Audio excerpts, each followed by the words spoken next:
As of this recording, the most recent episode of the popular series, The Angry Video Game Nerd, featured the return of a classic member of the old Cinemassacre team, a man by the name of Kyle Justin, aka the guy who wrote the original theme song, aka the guitar guy.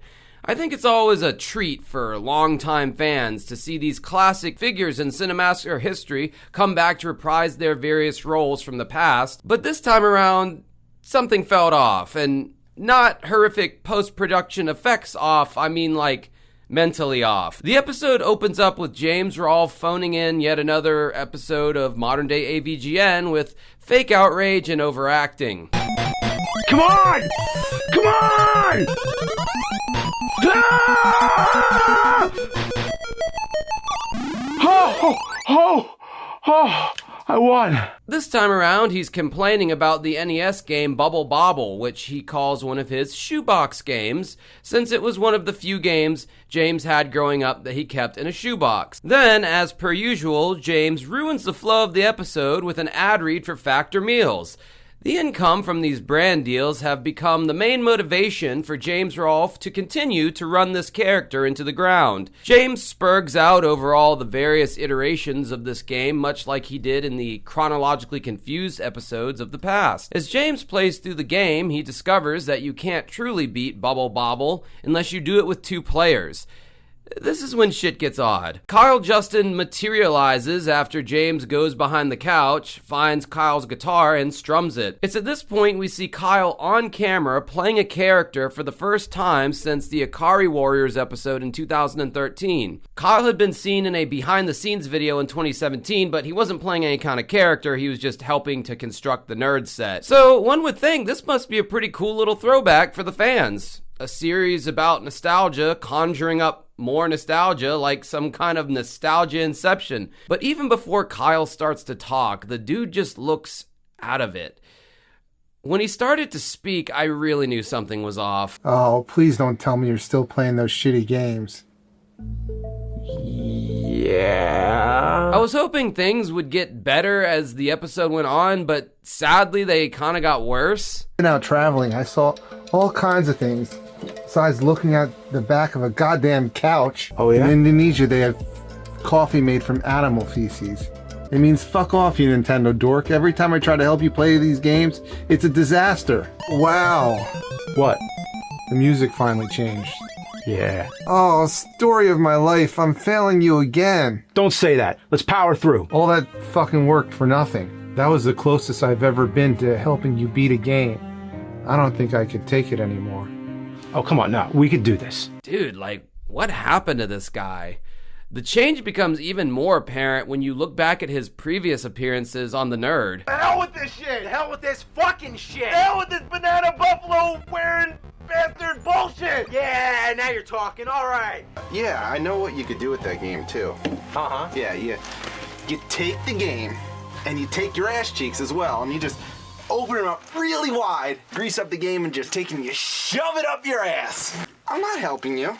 Besides, you never play my theme song anymore. He was so much more full of life and energetic. I remember watching him back in the day and thinking like he was a pretty funny side character.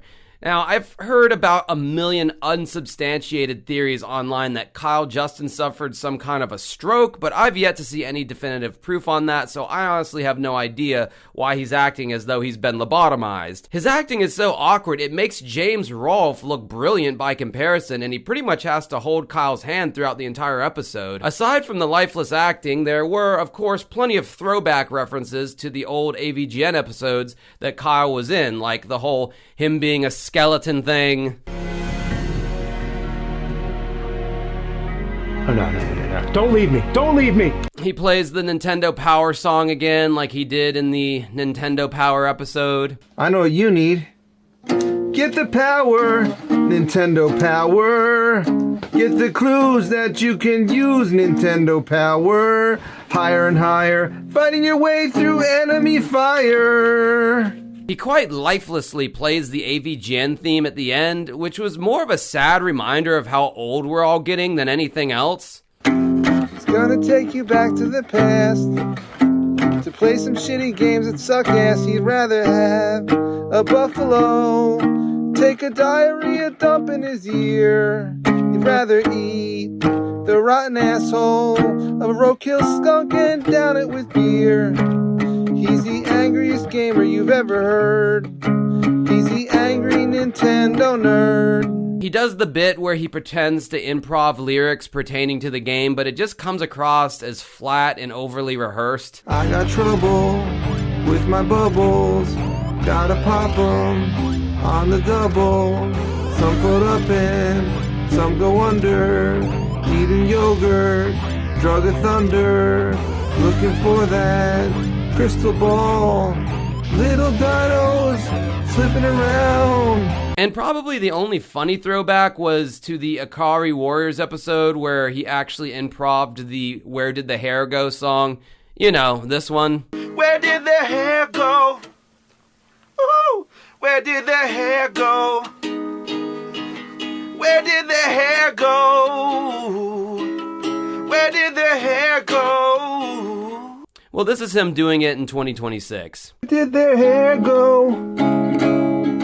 Where did their hair go? Where did their hair go?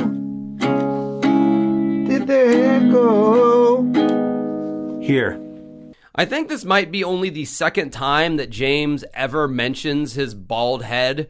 The first time being in 2024 with the return of the glitch gremlin. Look at you, look at me. We're both going bald, laddie. Hey, I can still play video games without hair. What's your excuse? So that was kind of a funny little rare treat there that he actually acknowledged it. Yeah, I have no idea what happened to Kyle Justin, which is sad because he is one of the OGs of the golden years of AVGN. It was Kyle, James, and Mike. No Screenwave, no crappy podcasts or bands. The good old days, man. Speaking of which, I guess they had to make this episode come full circle by having Mike Matei create a title card, which was honestly a great touch. I wish Mike had never stopped making those because the modern day AVGN thumbnails are low effort and look like shit. Anyway, I think this episode would have come and gone had it not been for the unsettling Kyle Justin performance. The fan reactions have seemed to be that of sadness and feeling sorry for Kyle. I honestly hope the dude is alright, and before you run crying to your keyboard, leaving your snarky little comment, let me just say, I only made this video out of genuine curiosity. I didn't make it to scoff at or make fun of Kyle Justin in any way, but you just don't burn out like that in that span of time unless something pretty serious happened. Anyway, as for the episode itself, if I haven't made it abundantly clear already, it was just another generic modern-day AVGN. If you or someone you love knows what happened to Kyle Justin, feel free to theorize down in the comments section below. And until next time, have a good rest of your night.